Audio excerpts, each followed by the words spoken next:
দোকানের মালপত্র কিনে কেটে নিয়ে চলে আসলাম দোকানে। বন্ধুরা, তোমাদেরকে একটু কষ্ট হচ্ছে যে আমি কত কষ্ট করে এই মালগুলো নিয়ে আসছি। যতটা কষ্ট করবে সাফল্য ততটা বেশি আসবে। আকাশ ছোঁয়া স্বপ্ন দেখলে আকাশ ছোঁয়ার মতোই কষ্ট করতে হবে।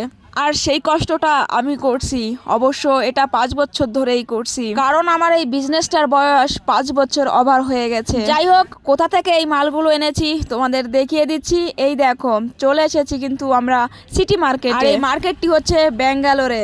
এই মার্কেটে প্রচুর পরিমাণে হোলসেলে মাল পাওয়া যায়, মানে দোকানের মাল। অনেক অনেক জিনিসপত্র পাওয়া যাবে। যে ধরনের বিজনেস তোমরা করতে চাইবে সেই ধরনের মাল বা জিনিসপত্র এখানে পাওয়া যাবে। আর আজ থেকে 5 বছর আগেই আমি এই জার্নিটা শুরু করেছিলাম। দেখো, আমরা এখানে ফ্রক নিতে আসছি, বাচ্চাদের ফ্রক। এখন আমি এখানে চয়েস করছি বসে বসে। আর আমার সঙ্গে দিদিভাইকে আজ নিয়ে এসেছি, বলেছি চলো কোথা থেকে আমি আমার এই দোকানের জিনিসপত্র নিয়ে আসি তোমাকে দেখাই। তাই দিদিভাইকে স্কুটিতে করে বসিয়ে নিয়ে চলে আসলাম এই সিটি মার্কেটে। আর আমাদের আজকে আসতে 1 ঘন্টা 20 মিনিট লেগেছে। যাই হোক, আমরা কিন্তু অনেক মালপত্র কিনেছি, তারপর আমাদের খিদে পেয়ে গেল। তারপর দিদিভাইকে বললাম চলো একটু পাও ভাজি খাওয়া যাক। এখন পাও ভাজি খাচ্ছি আমরা, কারণ পাও ভাজি খেতে অনেক অনেক অনেক ভালো লাগে। তারপর খাওয়া দাওয়া শেষে আমরা কিন্তু আরেকটি দোকানে চলে আসলাম। এখান থেকে বেশ কিছু জিনিস নিয়ে চলে যাচ্ছি। তোমরা দেখতে পাচ্ছ, এটা কিন্তু পুরোপুরি পিওর হোলসেল দোকান।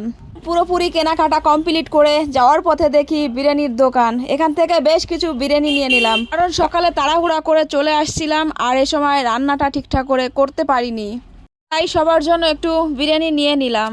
এরপর কিন্তু অবশেষে আমরা দোকানে চলে আসলাম। দিদিভাই আগে নেমে গিয়েছিল, তারপর আমার ক্যামেরাটা ধরে দিয়েছিল। এখন দেখাবো তোমাদের যে আমি কি ধরনের মাল নিয়ে এসেছি, মানে কি ধরনের জিনিসপত্র নিয়ে এসেছি। অনেকটা কষ্ট করি, অনেকটা পরিশ্রম করি, কারণ জীবনে অনেক দূর যাওয়ার ইচ্ছা আছে। আর তাই প্রচুর ধৈর্য রেখে প্রচুর পরিশ্রম করে সামনে এগিয়ে যাচ্ছি। যে কোনো কিছু করো না কেন, মন দিয়ে করো, অবশ্যই কিন্তু সফল হতে পারবে। যে মালগুলো নিয়ে এসেছি এখন কিন্তু একটু একটু করে আমি তোমাদের বের করে দেখাবো। তবে পুরো জিনিসপত্র ওপেন করে তোমাদের একটা একটা করে দেখাবো, সেটা নিয়ে আমি অন্য একটা ব্লগ নিয়ে হাজির হয়ে যাব।